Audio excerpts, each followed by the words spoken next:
গাইবান্ধা জেলার সুন্দরগঞ্জ উপজেলার ৯ নং সাপরহাটি ইউনিয়নের যে পূর্ব সাপরহাটি গ্রাম, সেই পূর্ব সাপরহাটি গ্রামে কিন্তু কমলার চাষ করে সফল কৃষকের তালিকায় নাম লিখিয়েছেন আমার পাশে দাঁড়ানো যাকে দেখছেন লিটন ভাই। মূলত এই যে মাথার উপরে যে কমলার রং ধরতে শুরু করেছে কমলা, এই কমলা কিন্তু বাংলাদেশে যেমন সিলেটে পর্যাপ্ত হয়, পাহাড়ি অঞ্চলগুলোতে হয় এবং উত্তর অঞ্চলের পঞ্চগড়ে কিছু এলাকায় কমলা চাষ হচ্ছে, কিন্তু গাইবান্ধায় কিন্তু একদম ব্যতিক্রমধর্মী এই কমলার বাগান করে সারা ফেলেছেন এই লিটন ভাই।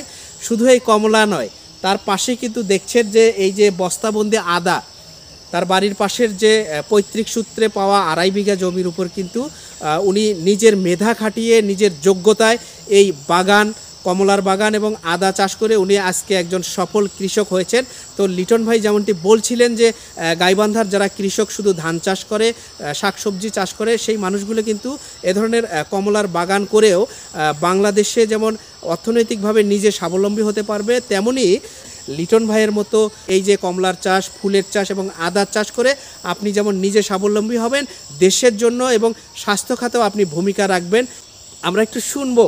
লিটন ভাই, আপনি গাইবান্ধার কৃষকদের উদ্দেশ্যে একটু বলেন। করোনার সময় প্রায় 15-16 বিঘা ফুল চাষ ছিল।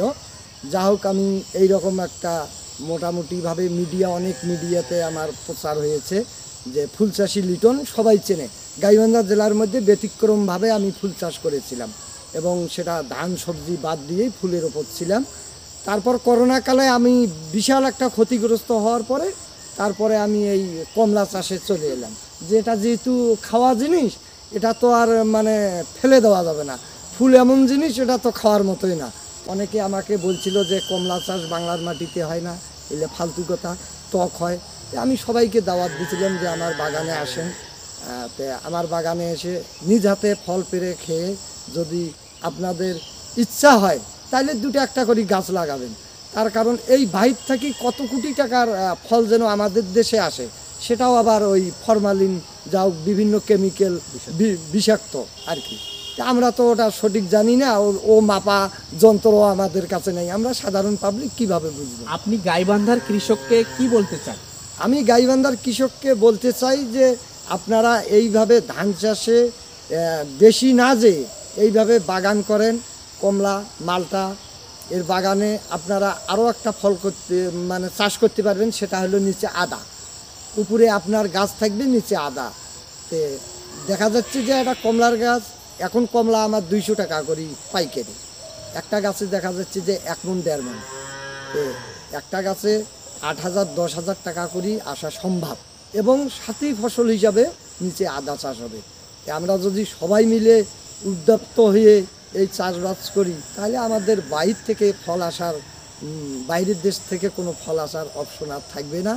আমাদের টাকা আমাদের দেশেই থাকবে, আমাদের দেশের উন্নয়ন হবে এবং চাষিরাও আমরা অনেক এই ফল যারা বাইরের দেশ থেকে আসে ওটা থেকে আমরা বিভিন্ন রোগ ব্যাধি থেকে মুক্তি পাবো আমরা এবং টাকাও পাবো, আমরা অনেক রোগ ব্যাধি থেকে মুক্তিও পাবো। ধন্যবাদ।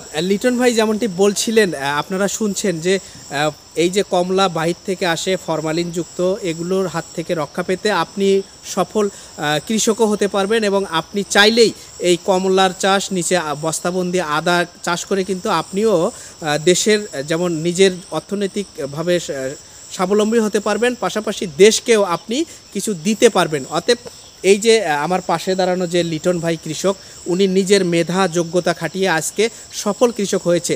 আপনিও চাইলে হতে পারবেন, আপনিও এখন চেষ্টা করে দেখুন। Shahjahan Siraj, voice of Gaibandha.